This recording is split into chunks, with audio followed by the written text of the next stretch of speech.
In this video, we're going to discuss returning to sport, the final stage in the long process. We'll cover what it is, how long it takes, and common misconceptions.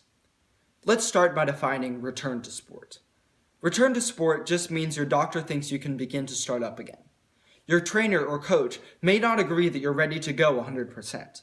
Returning to sport means practicing again, though actual games might still be a few months away, and getting back to your old self will come after that. Everyone will be a little different.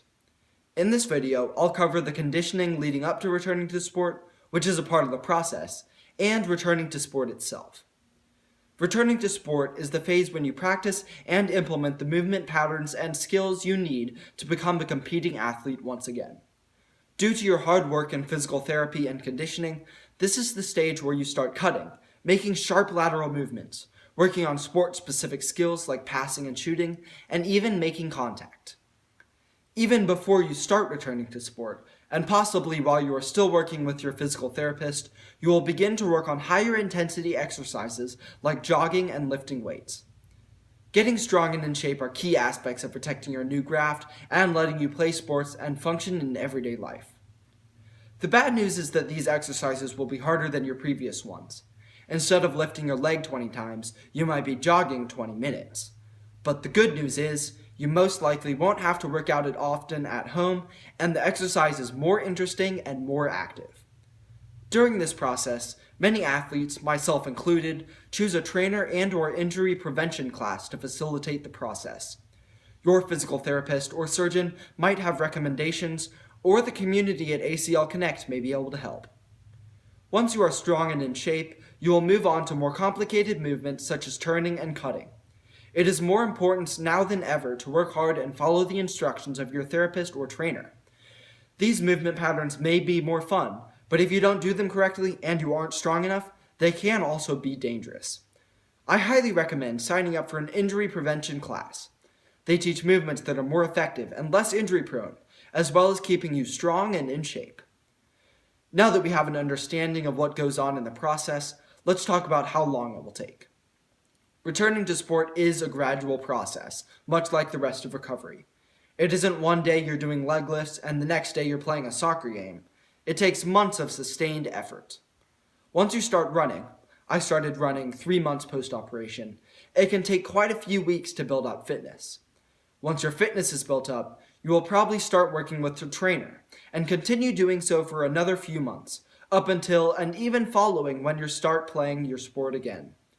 The process can take anywhere from 2 to 8 months, depending on your goals, patience, and the decisions of your medical team. It will probably not be as short as 2 months or as long as 8 months, and I know it is awful to wait so long, but the stronger you are before you go back to sports, the smaller your chance of a re-tear.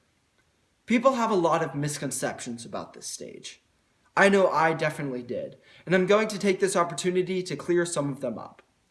First off, many assume return to sport means you will practice and play with your sports team. That is actually just one part of returning to sport. The first time you get back to, say, the soccer field is not the first time you will play in a game. In all likelihood, at that point you will be no contact and might not even be allowed to make cuts. Just make sure to ask your surgeon and therapist what they mean when they say return to sport, and when you can expect to play games again. Another assumption is that this stage is the most fun. While this is definitely true at times, it can often feel discouraging to feel close to your goal but have so much left to do. Take running, for example. You can start jogging relatively earlier in the process, and running is even a sport in its own right. But the rehab process is far from over, and you have work left to do. If you reach this point, the thing to do is focus on your goal, the progress you have already made, and the positive things you can do in the meantime.